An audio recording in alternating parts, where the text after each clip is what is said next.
استغفار جو ہے نا، اس کو آپ نے انڈر ویلیو نہیں کرنا. استغفار بہت بڑی چیز ہے. آپ جو استغفار کرنے والا ہے، جیسے سورہ نوح کی آپ نے آیتیں بتائیں، اللہ تعالیٰ فرماتا ہے میں یعنی اللہ تعالیٰ تمہارے لیے خزانوں کے دروازے کھول دے گا. اور نہ صرف کہ اللہ تعالیٰ تمہاری توبہ قبول فرمائے گا، تمہیں گناہوں کو معاف کرے گا، اللہ تعالیٰ تمہارے گناہوں کو نیکیوں میں بدل دے گا، اللہ تعالیٰ تم سے محبت کرنے لگے گا. ان اللہ یحب التوابین ویحب المتطہرین. اللہ تعالیٰ تمہارے رزق میں فراوانی عطا فرمائے گا.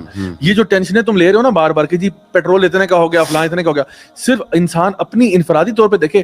اور اللہ تعالیٰ فرماتے ہیں سورہ طلاق میں نا کہ یعنی وَمَن يَتَّقِ اللَّهَ يَجْعَل لَّهُ مَخْرَجًا وَيَرْزُقْهُ مِنْ حَيْثُ لَا يَحْتَسِبُ. جو بھی اللہ کا تقوی اختیار کرتا ہے، گناہوں کو چھوڑ دیتا ہے، اللہ کے راستے پر آ جاتا ہے، اللہ تعالیٰ فرماتے ہیں اس کو رزق میں عطا فرماؤں گا. کہاں سے؟ اس کو مصیبتوں سے بھی نکالوں گا جن میں وہ پھنسا ہوا ہے، اور رزق دوں گا وہاں سے جہاں سے اس نے سوچا بھی نہیں ہوگا. سو چلو ابھی کلیکٹیو کی آپ بات چھوڑو، پیٹرول ادھر ہی جدھر ہے، لیٹ سپوز، ٹھیک ہے، جہاں پہ بھی پہنچ گیا ادھر ہی پہنچا گیا، اس سے بھی اوپر جا رہا ہے. اگر آپ استغفار کرنے والے بن جائیں نا اور اللہ کے راستے پہ آ جائیں، اللہ تعالیٰ وعدہ کرتا ہے، یہ میرا وعدہ نہیں ہے 2 نمبر قسم کا فراڈ وعدہ، یہ اللہ کا وعدہ ہے قرآن مجید میں. اللہ تعالیٰ فرما رہا ہے تو تقوی والا بن، تجھے مصیبتوں سے میں نکالوں گا، تجھے رزق میں ادھر سے رزق دوں گا جہاں سے تو نے سوچا بھی نہیں ہوگا. آپ کو لگتا ہے نہیں میرا رزق جو ہے نا وہ میری جاب سے آ سکتا ہے، 1-2 میں نے انویسٹمنٹس کی یہاں سے آ جائے گا، اور میں بھی شاید یہ کوئی میرے کوئی یعنی ورثاء میں جو ہے نا آگے کوئی ہیں جو فوت ہونے والے شاید دل سے تھوڑا سا آ جائے. آپ نے یہ 4 بار کیلکولیشن کی. اللہ تعالیٰ فرماتا ہے نہیں، تیری کیلکولیشن میں وہ چیز ہے ہی نہیں. میں جہاں سے دوں گا نا وہ سورس تو نے سوچی بھی نہیں ہوئی ابھی تک، تیرے وہم و گمان میں بھی نہیں ہے. کیوں؟ کیونکہ تو استغفار کرنے والا ہے، تو گناہوں سے توبہ کرنے والا ہے. دیکھو گناہ سارے کرتے ہیں، ٹھیک ہے نا، everybody makes mistakes. This is what the Prophet صلی اللہ علیہ وسلم said کہ سارے ابن آدم جو ہے نا خطا کار ہیں، لیکن اچھا خطا کار کون سا ہوتا ہے؟ جو توبہ کر لیتا ہے. تو پھر اگر یہ چھوٹا سا فارمولا ہے، میں نے اتنی بڑی لمبی چوڑی کو بات ہی نہیں ہے، چھوٹی سی بات ہے، ایک استغفار کی چیز کو اپنی لائف میں لے کے آئیں، پھر دیکھیں سی دا کوٹ ان کوٹ میجک ورک. یہاں میں بھی ایک چیز ایڈ کر دوں، ایک میری ویڈیو بھی ہے، بلکہ پچھلے دنوں نا میں ایک ورک شاپ گیا گاڑی چیک کرانے، تو وہاں ورک شاپ والا مجھے پہچان لیا اور اس نے کہا سر میں نے آپ کی ایک ویڈیو دیکھی، اس میں نے نا بات کی ایک مسکنسیپشن کا جو ہے میں نے وہ دور کی لوگوں کی. میرے پاس ایک ینگسٹر ہے، اس نے کہا کہ میں نمازیں پڑھتا تھا، دعا کرتا تھا، تو جاب ہی نہیں لگی، میں ان امپلائڈ ہوں، تو اب میں نے نمازیں چھوڑ دی، دعا کرنی جو ہے میں نے چھوڑ دی. تو میں نے اسے کہا کہ دیکھو یہ جو کنسیپٹ ہے نا تمہارا کہ نمازیں اور دعا کر کے جاب لگ جائے گی، شاید لگ جائے شاید نہ لگے، تو اگر یہ کنسیپٹ ہے نمازوں کا اور دعا کا، تو اس کے مطابق تو غریب آدمی تو ایتھیسٹ ہونا چاہیے. اس بیچارے کے پاس تو 2 وقت کا کھانا نصیب نہیں ہے جو فٹ پاتھ پہ سو رہا ہے، تو کیا مطلب وہ نمازیں ہی نہ پڑھے، وہ عبادت ہی نہ کرے اللہ کی. تو یہ ویڈیو الحمدللہ اس نے بھی دیکھی ہوئی تھی. اس نے کہا کہ میرا اتنا بڑا کنسیپٹ کلیئر ہوا کہ بھائی نو میٹر حالات کیا ہیں. جیسے یوتھ اکثر کہتی ہے نا جی کہ ہم کہاں سے نمازیں پڑھیں، 3 تو شفٹیں لگا رہے ہیں ہم، صحیح، مطلب مہنگائی اتنی ہے، صبح پھر دوپہر پھر رات، تو میرے پاس تو ٹائم ہی نہیں نمازیں پڑھنے کا. اس طرح بھی لوگ آئے ہمارے پاس کہ جی ہم تو تھک گئے ہیں، ہم تو سروائیو کر رہے ہیں. تو بھائی کیا مطلب ہے، اگر حالات خراب ہیں، آپ تھک گئے، آپ سروائیو کر گئے، تو سب سے پہلے آپ نے نماز کمپرومائز کرنی، سب سے پہلے آپ نے اللہ کو کمپرومائز کرنا ہے. یہ آپ کا پہلا ری ایکشن ہے مصیبت آنے پہ. جبکہ سورہ انبیاء میں اللہ تعالیٰ انبیاء کی تعریف کرتے ہیں اور کہتے ہیں کل من الصابرین، all of them were صابرین، یعنی ذوالکفل کا ذکر کیا، اسماعیل علیہ السلام کا ذکر کیا، سب کا. اور پھر سورہ حج کیا ہے کہ لوگوں میں کچھ ایسے ہیں جو اللہ کی ورشپ کرتے ہیں as if on the edge.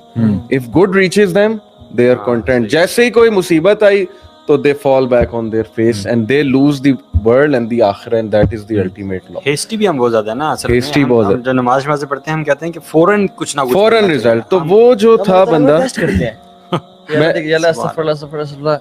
مال کدھر ہے، اس بندے نے جو مزے کی بات تھی نا وہ یہ تھی کہ he said to me کہ میں نے اپنا کنسیپٹ چینج کیا الحمدللہ، اور اس کے بعد میں نے اس کا رزلٹ دیکھا کہ میں اگر کبھی کسٹمر آیا اسے چھوڑ کے نماز پڑھنے جاؤں تو میرے کسٹمرز بڑھ گئے، اور پتہ نہیں کہاں سے بڑھے ہیں، کیسے آ رہے ہیں. اس نے مجھے کہا یہ دیکھیں یہ ویٹس گاڑی یہ پانی میں گر گئی تھی، پتہ نہیں کسی اس میں نہر میں گر گئی تھی جس میں کہتا ہے ٹوٹلی ختم ہو گئی تھی. اور وہ بندہ حالانکہ ورک شاپ کی لائنز ہیں اس جگہ، لیکن وہ بندہ سم ہاؤ میرے پاس آئے. بس وہ کہتا ہے یہ اللہ تعالیٰ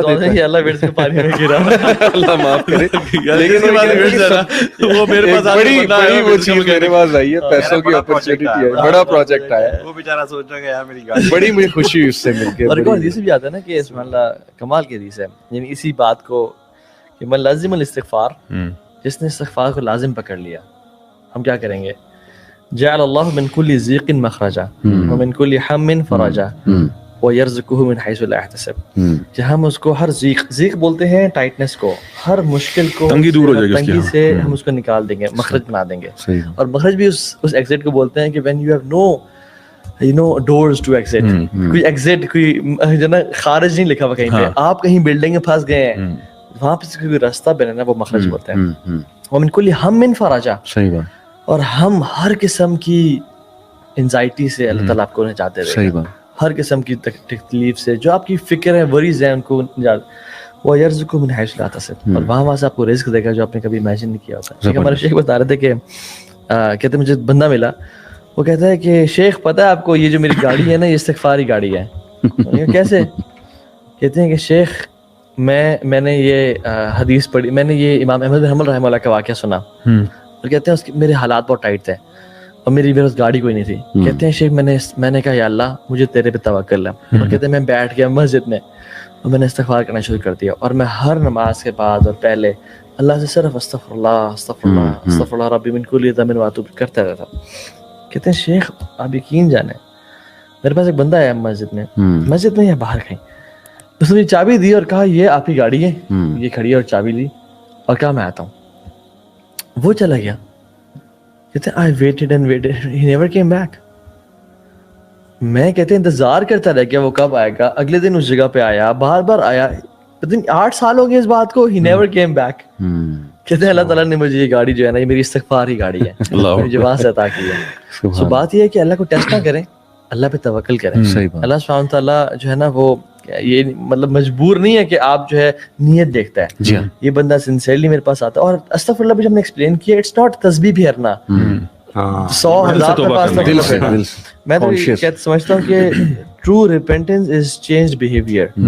اگر آپ کا بیہیویئر چینج نہیں ہو رہا نا, تب تک آپ کی استغفار ٹھیک نہیں ہے. آپ 1000 تسبیح پھیلیں استغفر اللہ کی, آپ گرل فرینڈ کو ٹیکسٹنگ کرنا نہیں چھوڑیں, آپ آنسو مطلب بہا لیں رمضان میں, راتوں کو قیام اللیل میں, لیکن آپ پھر بھی اٹھ کے اس سے اگلے دن بات کریں. آپ سودی جاب نہیں چھوڑیں, آپ جھوٹ بولنا نہیں چھوڑیں, یہ جھوٹے کی استغفار ہے.